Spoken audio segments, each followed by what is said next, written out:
Bom dia a todos, que Jesus nos abençoe e que estejamos receptivos às bênçãos desta casa e todas as bênçãos que a vida nos oferece constantemente.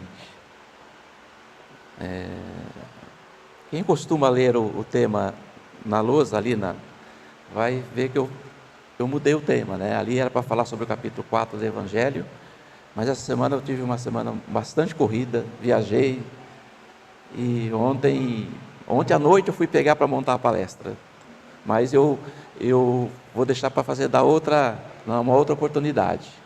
Vamos falar sobre a reencarnação. Mas o que eu vou falar aqui hoje também tem tudo a ver com a reencarnação, tá? E vamos trabalhar sobre a fé, vamos falar sobre a fé. A fé remove montanhas. Eu não sei se isso ocorre com vocês, ou só está acontecendo comigo isso, mas devido a essas mudanças econômicas, políticas, climáticas, devido ao bombardeio que as televisões transmitem informações equivocadas sobre o sentido da vida, eu tenho encontrado muitas pessoas desesperançosas, tá? Parece que estamos vivendo o fim da existência humana. Essa matéria que saiu na revista super interessante, deixa eu tentar aqui conciliar o espaço que eu tenho, porque vamos falar do Evangelho e vamos falar da revista também, tá? Esse tema que a super interessante trouxe chama-se Fé Faz Bem, tá? Aqui na página inicial diz assim: fé faz bem, é a ciência que está dizendo isso. Quem crê em algo acima de si, vive mais, ganha melhor e é mais feliz. Esse ganha melhor aqui não quer dizer que o ganho financeiro seja fruto de um milagre, né? Vocês vão entender quando a gente tratar da fé, a fé em Deus, né? A fé em Deus e a fé em nós mesmos. É essa fé em nós mesmos, acreditar nas nossas potencialidades, que nos leva a melhorar o padrão de vida aqui na Terra, mesmo sendo um mundo de expiações e provas, tá? Então a gente precisa se beneficiar dessa fé, saber como beneficiar-se dessa fé. A ciência se curvou aos fatos. Foi difícil o mundo científico se curvar à eficiência da fé, tá? Sempre a fé foi ligada ao campo da religiosidade.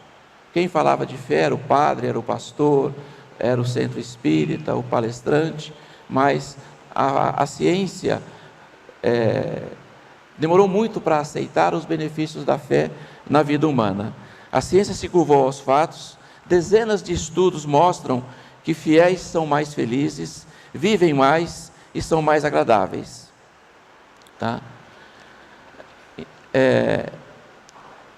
Mas antes de falar da prova científica, vamos ver o que diz o Evangelho, tá? E a gente vai conseguir fazer uma conexão muito lógica do que a ciência diz com o que o Evangelho nos ensina, tá? A fé transporta montanhas, diz aqui, e é o capítulo 19 do Evangelho segundo o Espiritismo, e no primeiro tópico ali presente está o poder da fé. Poder da fé. Tudo aquilo que nós entendemos como fé, que nós aceitamos, admitimos, ou procuramos exercitar a fé no nosso dia a dia, a gente não faz ideia do quanto isso é pequeno ainda, comparado aonde a gente pode chegar, em termos de fé. Lembra-se que o próprio Cristo disse, né? Sois deuses e podeis fazer tudo o que faço, e ainda muito mais, tá? Então aqui quando fala do poder da fé, nós vamos passar para vocês a mensagem que diz o Evangelho, de uma fé raciocinada, tá? Sempre lembrando, é bom falar isso, da doutrina espírita, tá? Da doutrina espírita, que é ciência, filosofia e religião, tá? Já existiu mais forte e ainda existe aí dentro do movimento espírita a ideia de se criar um espiritismo laico, ou seja, um espiritismo sem religião, tá? Eu não sou adepto dessa ideia.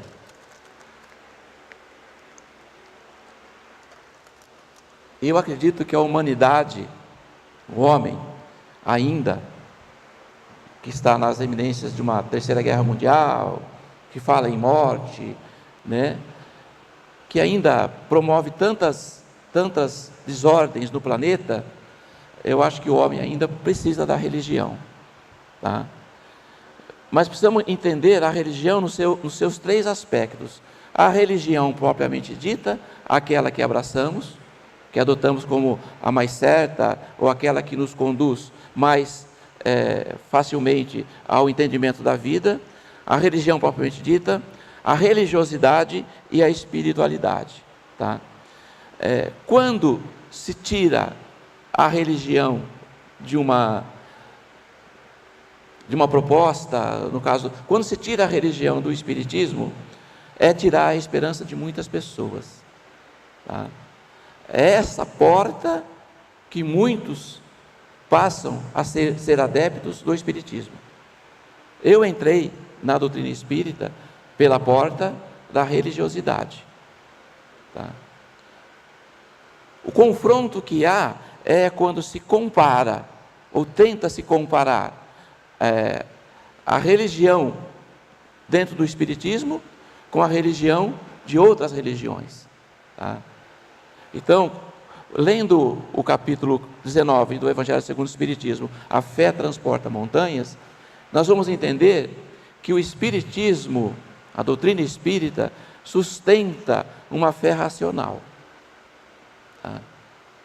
Então, esse combate que se tem, ou essa tentativa que se tem, tirar do espiritismo o aspecto religioso, é querer comparar o espiritismo com outras religiões que exploram a fé das pessoas, tá? Um capítulo mais adiante vai falar sobre os falsos profetas. Haverá falsos cristos e falsos profetas. Então a gente faz essa ligação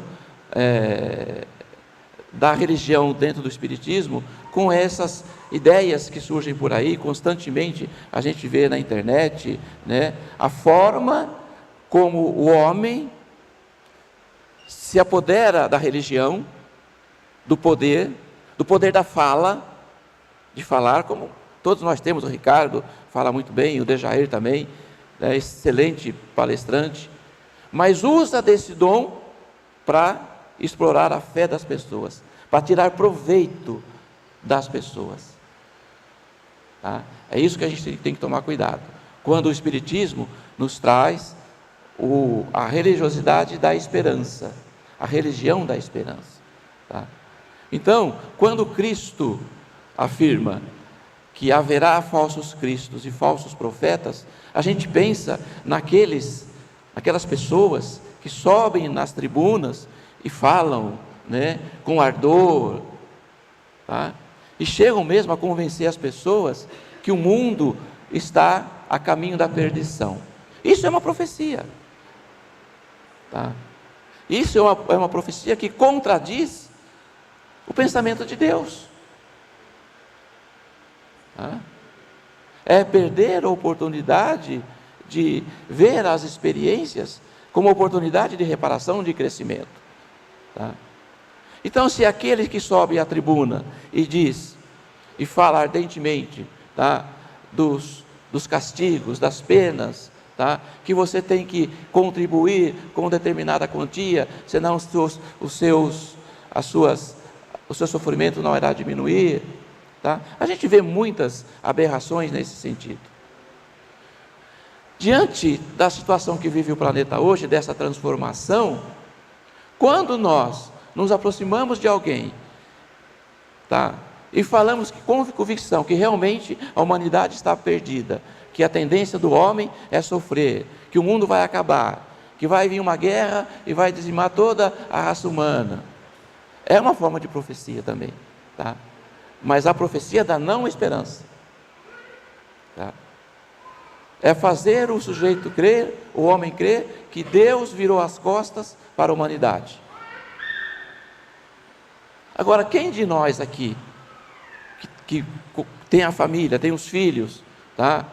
Ou mesmo que não tem os filhos, convive com os irmãos, com os pais. Vamos falar de nós, pais, quando vemos a nossa casa desorganizada, nossos filhos caminhando por caminhos tortuosos. A gente não empenha um sacrifício para melhorar tudo, para tudo resolver? Quer dizer que Deus é diferente de nós, então? Nós que somos imperfeitos, queremos o melhor para os nossos filhos, e Deus, que é a perfeição absoluta, vira as costas para a nossa dor, tá? Esse ponto da palestra, eu gostaria de passar para todos nós aqui, a convicção que o profeta não são aqueles grandes nomes que a gente vê, tá? Mas a gente pode fazer da nossa vida uma grande profecia, tá? E a gente contribuir para a mudança energética, magnética desse planeta.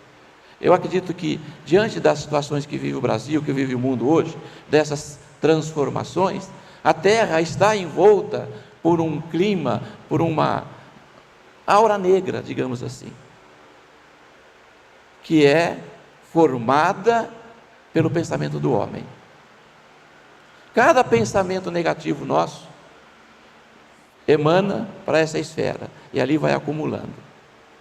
Diz André Luiz que quando eles precisam adentrar a atmosfera terrestre, há um empenho muito forte para romper essa barreira, que é constituída pelo psiquismo humano negativo, tá? Então sim, o mundo passa por transformações, mas a nossa fé tem que ser mais forte do que todos os problemas, tá? E acreditar na presença de Deus. Então, religião é uma coisa, é o nome que nós adotamos a uma doutrina. Nós somos espírita, o católico frequenta a igreja católica, o evangélico a igreja evangélica, o budista o budismo, assim por diante.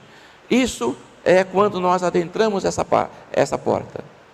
O passo seguinte é a religiosidade. Essa parte já é um sinal de progresso para todos nós, tá? Vivemos a religiosidade é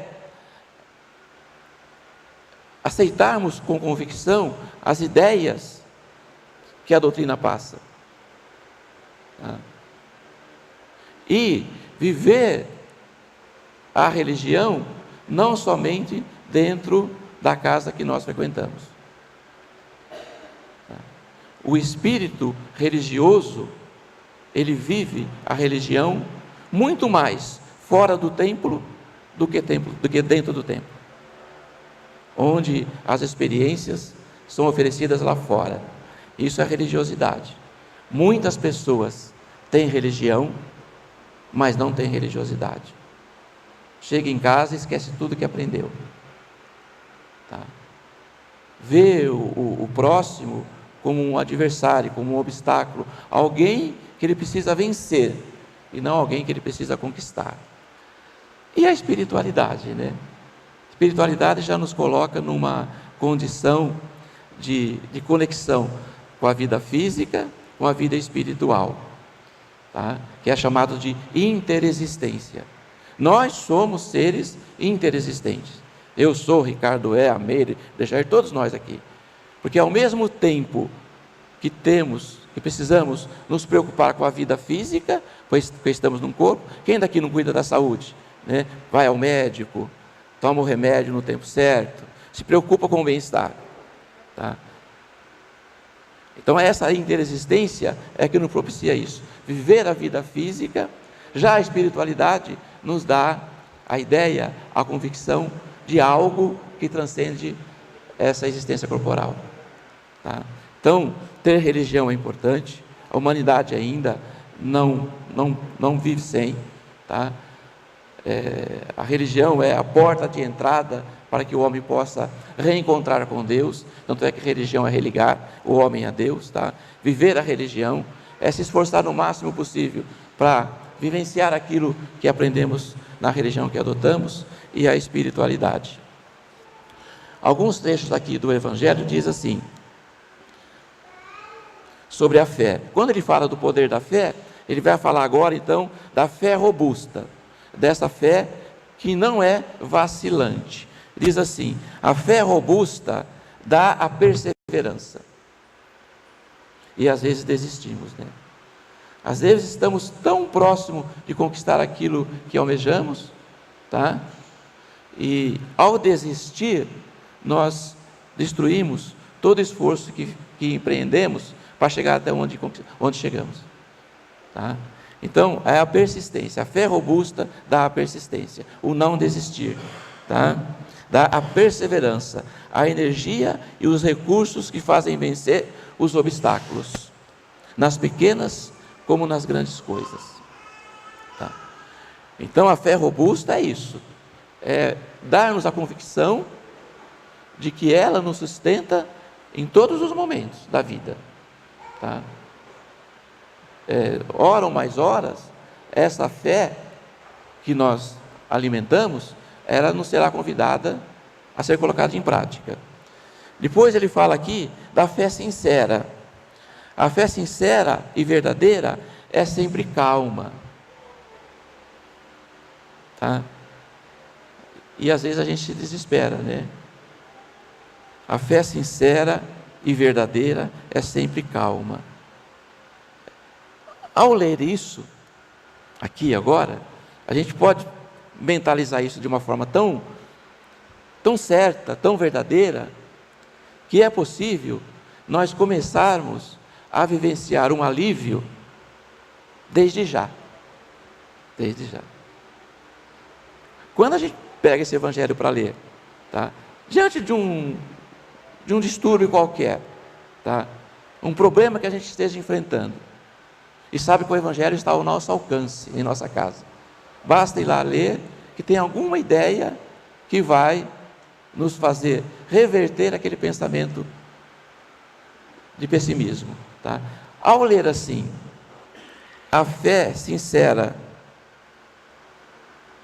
e verdadeira é sempre calma, tá? Então, ou seja, ter fé é necessário se esforçar para a calma. Dá a paciência que sabe esperar.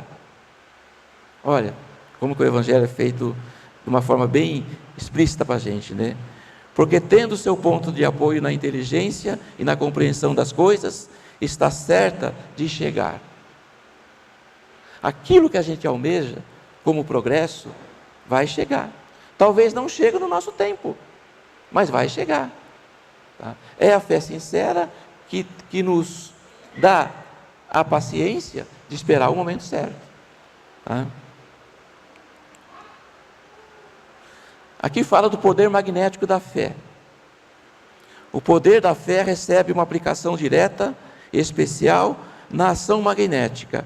Por ela o homem age sobre o fluido agente universal, que modifica as qualidades, ele dá uma impulsão, por assim dizer, irresistível. Por isso que aqui tem pessoas que operam milagres. Quando Jesus curava, tá? E ao curar, o que Jesus em seguida dizia para as pessoas? Foi a tua fé que te curou.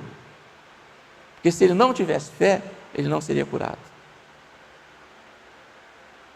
Mas em seguida, Jesus dizia: vá e não tornes a pecar. Porque Jesus sabia que o que causou aquele sofrimento na pessoa foi um equívoco que ela cometeu. Tá? Então, esse poder magnético todos nós temos. Os passistas na Câmara de Paz, de entrar ali e realmente entrar em conexão com os espíritos superiores, fazer da fé um instrumento de trabalho, tá? Para auxiliar naqueles que adentram essa porta em busca de um lenitivo. Tá? Então, nós precisamos saber desse poder que nós temos, todos nós, tá? Ah, mas eu não sou passista, tá? Dentro de casa, o filho ou a filha está com febre, algum parente precisa de ajuda, é uma ação magnética, tá? Mas tem que ter o poder da fé para sustentar. Não é qualquer pessoa também que pode. A gente não pode orar simplesmente por orar, tá? Porque essa ideia, ela precisa entrar em conexão com a energia que está no cosmos. Que a nossa fé entre em sintonia com a fé de outras pessoas, do nosso vizinho, do nosso parente e da própria pessoa que está recebendo a nossa ação magnética.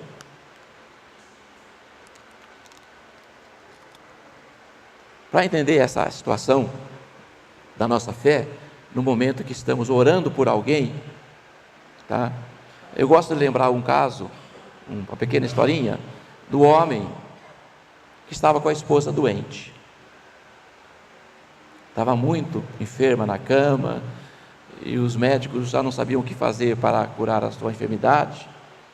E esse homem teve a ideia de chamar um padre para rezar para a esposa, que ela pudesse ter a cura. E a hora que o padre chega ao lado da cama da enferma e começa a fazer a prece, o padre diz assim: Senhor Jesus, médico dos médicos, peço ao Senhor a bênção de que todos os enfermos recebam a bênção da sua cura. Olha aí, pensamento do padre. Peço ao Senhor a bênção para que todos os enfermos encontrem o benefício da cura.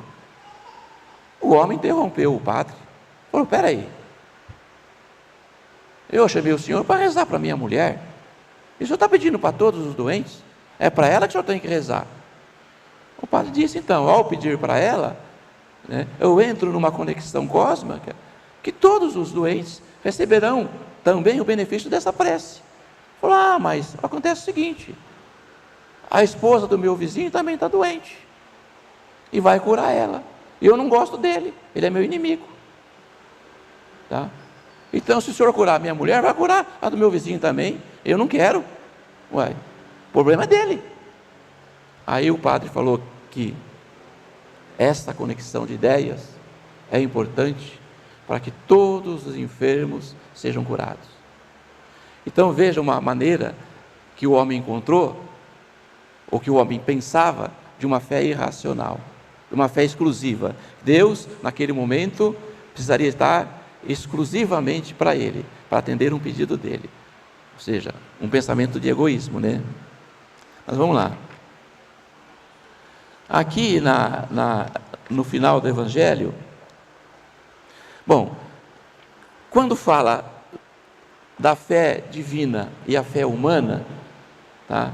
Nós precisamos entender a fé que nós temos em Deus, na sua justiça, na sua misericórdia, tá? A fé que nós temos em Deus, mas precisamos associar essa fé em Deus com a fé em nós mesmos, que é a fé humana. Eu preciso acreditar, tá? Eu preciso acreditar que eu tenho condições de alcançar aquilo que eu espero, como fruto da minha fé, tá? Então diz aqui: a fé é mãe da esperança e da caridade. A fé, para ser proveitosa, deve ser ativa, não deve se entorpecer. Mãe de todas as virtudes que conduzem a Deus, deve velar atentamente pelo desenvolvimento das filhas que delas nascem. As filhas que nascem da fé é a obra da caridade, tá? Que não fica somente uma fé exclusiva, tá? Eu acredito em mim, mas eu acredito também na condição ou no poder que eu tenho de ajudar outras pessoas, tá? Então fala da fé divina ou fé humana, né? Então fala aqui que o homem de gênio, vai falar agora da fé humana, tá? O homem de gênio que persegue a realização de alguma grande empresa, triunfa se tem fé. tá? Porque sente em si que pode e deve alcançar, e essa certeza lhe dá uma força imensa. Tudo aquilo que nós planejamos como uma forma de trabalhar para melhorar a nossa condição de vida na Terra, tá? Nada impede que a gente tenha um bom trabalho, que a gente se esforce por ganhar mais, por melhorar a nossa qualidade de vida, por morar numa casa melhor, tudo isso do ponto de vista material, tá? Porque nós estamos vivendo no mundo material. Agora, o homem de bem, que crendo em seu futuro celeste, quer encher sua vida de nobres e belas ações, aura em sua fé na certeza da felicidade que o espera, a força necessária, e há aí ainda que se cumprem milagres de caridade. E aqui esse trecho encerra assim: enfim, com a fé não existem más tendências que não possam ser vencidas. Sabe aquelas tendências íntimas que a gente tem e que a gente sabe, né? É uma janela que só nós conhecemos, é uma porta que só nós conseguimos adentrar. É a intimidade, tá? E a gente diz: poxa, eu preciso vencer essa má tendência. Eu preciso vencer isso que na minha intimidade me causa transtorno, que às vezes me causa insônia, tá? É essa intimidade. A fé penetra nessa força e faz transformá-la para melhor, tá? Já do ponto de vista científico, o que diz aqui a revista, acontece o seguinte: o doutor Paulo de Lima Tarso, ele médico oncologista,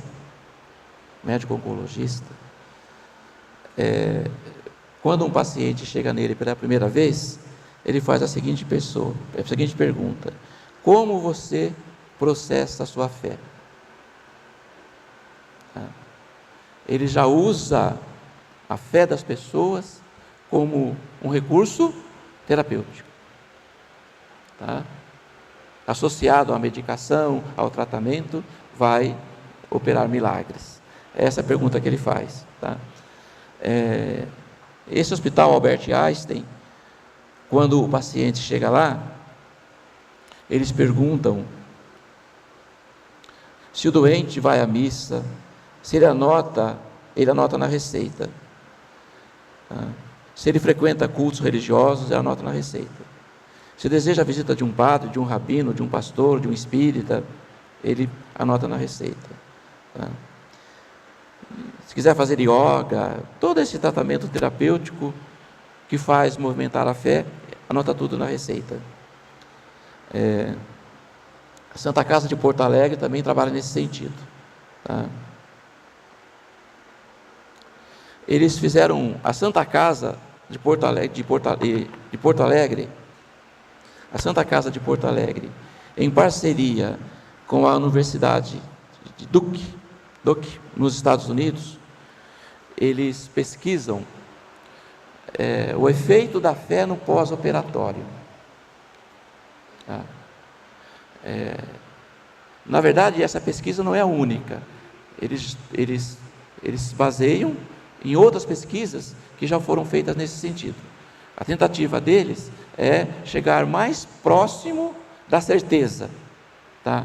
Porque eles estão pesquisando que pacientes que têm religiosidade, que têm fé, entendeu?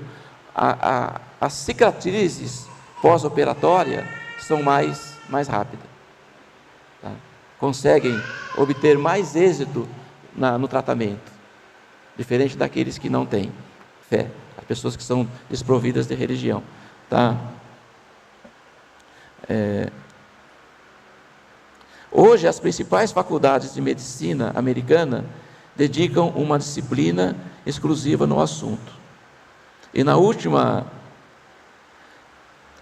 década, uma série de estudos mostrou que os benefícios da fé à saúde têm embasamento científico, tá? O paciente com fé tem mais recursos internos para lidar com a doença. Fé tem participação especial no que os médicos e terapeutas chamam de coping, a capacidade humana de superar adversidades. Ele diz aqui, o médico Paulo de Tarso Lima: não posso prescrever bem-estar, mas posso estimular que o paciente vá em busca da serenidade para encarar um momento difícil. Tá? A pesquisa avança aqui, onde eles pesquisaram pessoas que não têm fé, tá? Que não têm religião, não tem. Eu conheço pessoas assim, que são contrárias, não aceitam, não gostam de nada, entendeu? E vivem uma vida assim, sem essa busca pela espiritualidade, né? Pessoas que têm fé, ou seja, pessoas que são desprovidas da fé, da crença em Deus, mas que vivem em comunidades cristãs, tá? Essas pessoas têm uma vida mais saudável do que aquelas que não têm fé também e que vivem no meio somente de pessoas incrédulas, entendeu? Então, a fé que nós empreendemos em nós, tá, cria uma energia tão grande que atinge também aqueles que não têm a fé, tá? As vantagens do dia.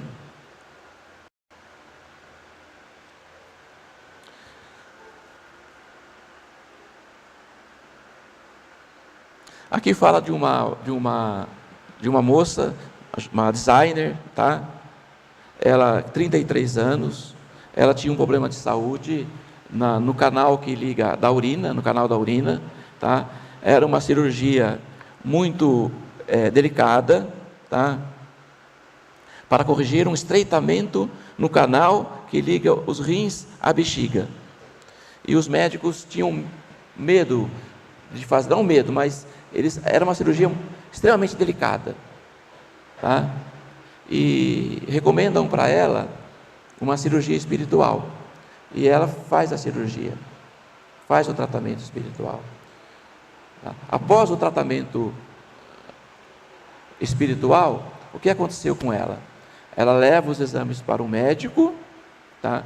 E isso causa um estranhamento na medicina, porque ela continuou precisando fazer a cirurgia, continuou precisando fazer a cirurgia, mas sem os riscos que tinha anteriormente, tá? Eles não entendem como houve aquela mudança no organismo dela para poder facilitar a operação que eles iam realizar, tá? A fé tem uma relação íntima com a felicidade. Um estudo feito na Europa mostrou que as pessoas espiritualizadas se dizem mais satisfeitas do que aquelas que não se consideram como tal. Quem não acredita em nada, pode ter mais propensão ao pessimismo, porque faz uma leitura objetiva da vida, sem crer em algo divino que mude as coisas. Por outro lado, a certeza da existência de uma recompensa divina muda a vida das pessoas. E não é questão somente de otimismo, tem algo pragmático aí, tá?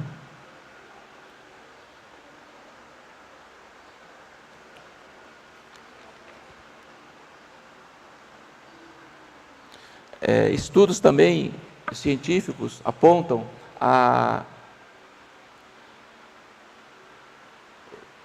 no cérebro humano uma área reservada para a fé, tá? O nosso cérebro todo ele é mapeado, tudo, o nosso pensamento, as ideias, tá? As lembranças, tudo está aqui dentro. E Deus não organizaria uma máquina tão perfeita e esquecer de colocar ali um espaço destinado à espiritualidade da pessoa, tá? Então a ciência está encontrando no cérebro humano esse espaço destinado à fé, tá? Quando encontram pessoas desesperadas, pessoas desacreditadas, sabe? Que a vida não tem mais solução, que a morte é o único caminho, tá?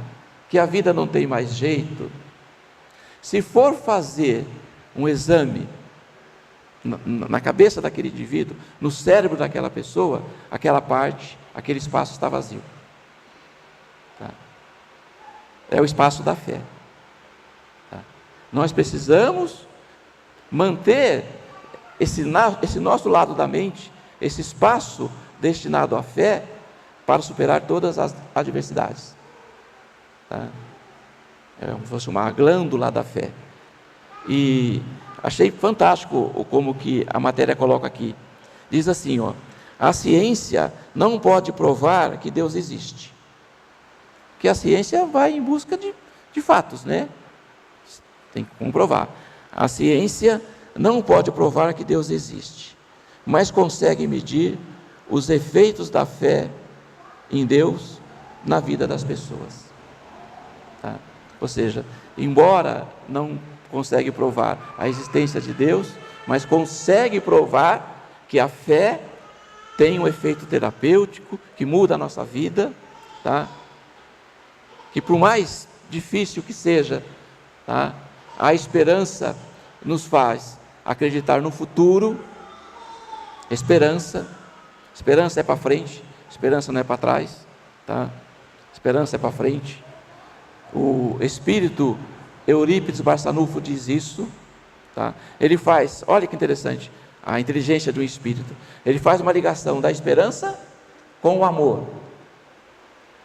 Pessoas que amam têm mais esperança. Tá?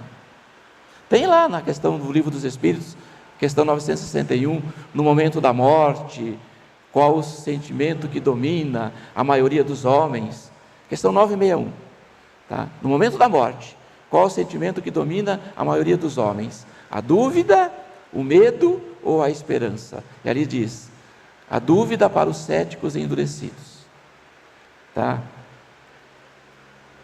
O medo para os culpados e a esperança para o homem de bem, tá? Então a gente tem essa ligação, que o amor nos conduz à esperança, a esperança nos conduz ao amor, os dois caminham juntos. E Eurípides Barçanufo afirma assim, que a esperança só morre no coração de quem não ama.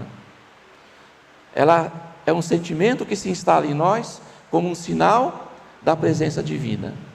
Sua força transformadora transmite a segura convicção de que as dificuldades não são obstáculos e os problemas, tá, são meios de alcançarmos a solução dos nossos problemas. Então, fé e esperança caminham juntos, tá? Bom, aqui a matéria caminhava muito mais sobre isso, tá? Falando sobre a fé, mas a minha intenção aqui hoje foi fazer com que da nossa mente possa sair um pensamento que se associa, se alia ao pensamento de outras pessoas também, tá? Porque nós precisamos, pela fé, mudar o padrão energético, magnético do nosso planeta, tá? Eu vou contar uma historinha para vocês para encerrar aqui. Para a gente acreditar sempre, tá? Porque a gente pensa na vitória, né? E a gente não pensa na derrota como um instrumento de se alcançar aquilo que nós almejamos, né? Hoje, convencionou-se na humanidade dar honras, méritos para aquele que chega em primeiro lugar, né? Esse é honrado, é homenageado, é festejado. Mas e o segundo? E o terceiro? Né? Será que ele se dedicou? Será que o esforço dele não merece também um reconhecimento? Tá? Então a gente dá muito valor para quem vence, mas esquece de dar valor para quem luta, independente se vai vencer ou não. Isso é em casa, né? Às vezes nós elogiamos o filho, né, que tirou nota boa, mas esquecemos de elogiar também aquele que se esforçou, mas não conseguiu, tá? Essa história aqui é uma história real, Aconteceu com um jovem americano, tá? Chris. E eu já contei aqui há muitos anos, mas vou contar agora para encerrar. E o tema da história é vencendo em terceiro lugar. Vencendo em terceiro lugar. Porque a ideia nossa só vence o primeiro, né? Então eu vou ler aqui para vocês e vocês tentam criar na tela mental a imagem de tudo aquilo que eu vou passar através dessa leitura, tá? Então é uma Olimpíada, imagina uma Olimpíada, um estádio lotado, tá? E os atletas prontos para ver o sinal de largada, tá? Então a história começa assim: com a cabeça baixa, um exausto, mas determinado rapaz repetia de novo e de novo para si mesmo: você pode fazer isso, você pode fazer isso. Determinação. Essas palavras, ditas tanto como encorajamento quanto como confirmação, encontraram um coração atento, sem falhar. Eles levavam um pé na frente do outro, para o outro no ar, para baixo e para o outro. Cada passo que era colocado no chão e estendia para o passo seguinte, fazia o atleta a uma nova reflexão. O rapaz observava intensamente, enquanto um a um do seu tênis batiam no asfalto.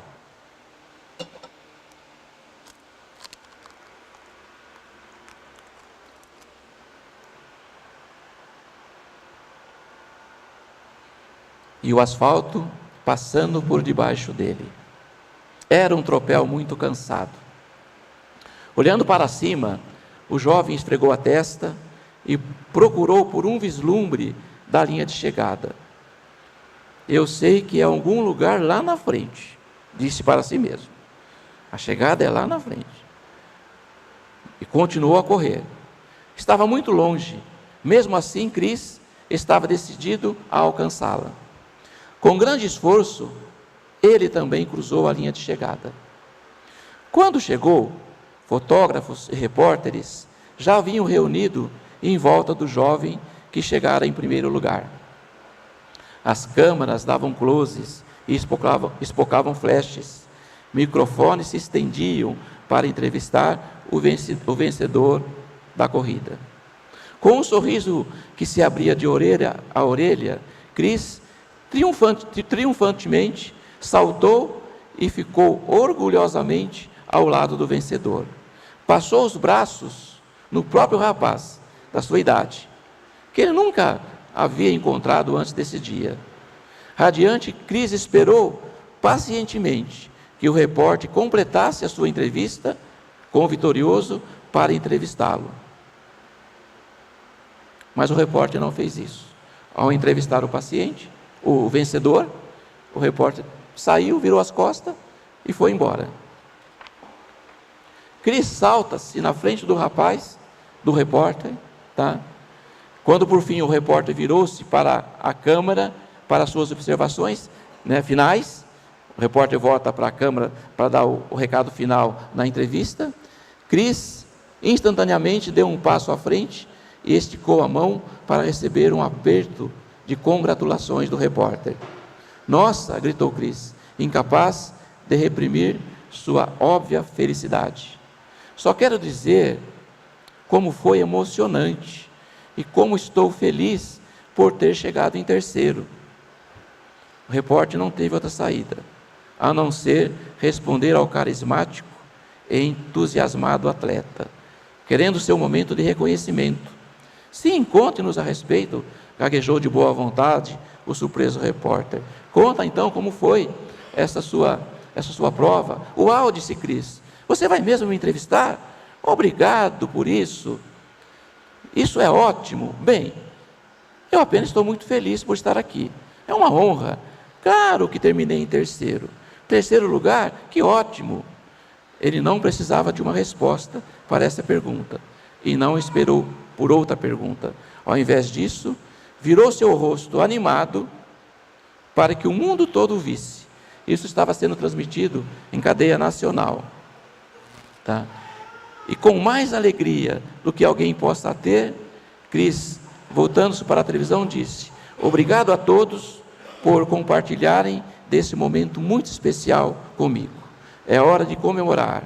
Dito isto, Cris se virou e correu para a fila para receber os abraços e apertos de mão junto com o vencedor. A vitória, né, ela ganha uma outra concepção quando a gente acredita no nosso espírito de luta. Vocês conseguiram mais ou menos imaginar essa prova, né, como ela foi, tá? Esse menino tinha 14 anos na época, tá?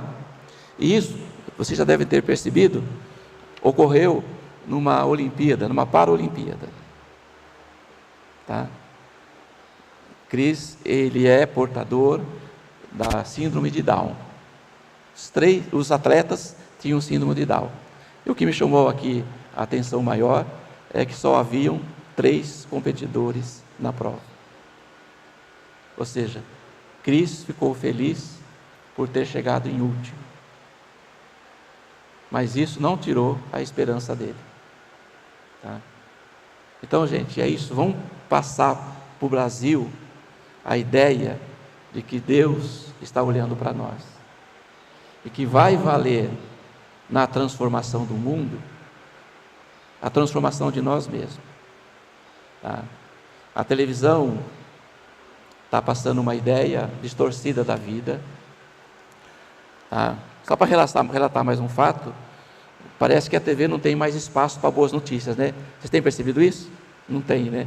O que era fantástico no começo, que você via a natureza, reportagens, né? Hoje fantástico é mostrar guerra, desabamento, morte, atentado suicídio coletivo, desabamento, tá? E a coisa é tão forte na mídia que nós temos um trabalho voluntário, né? Que é um projeto de música. Nós temos aí quase 300 alunos. O projeto se chama Camerata Jovem Beethoven, tem várias unidades espalhadas por Rio Preto, né? E o nosso foco principal é levar esperança para os jovens, né? E a televisão, vez ou outra, aparece lá para fazer matéria sobre nós. E as crianças ficam todas entusiasmadas, né? Pelo fato de elas aparecerem na televisão.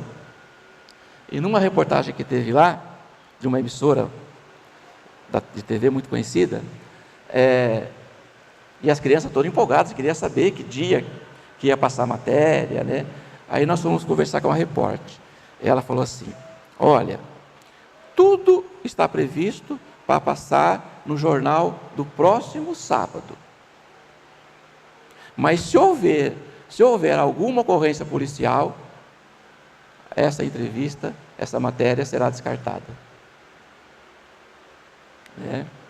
Então a gente falou: olha, gente, vai para casa, falou para as crianças, e torce para não acontecer nada de tragédia, porque aí sim, essa matéria vai ao ar. Tá? Então nós precisamos levar ao ar essa matéria da esperança. Que Jesus seja sempre o mestre em nossas vidas. Muito obrigado.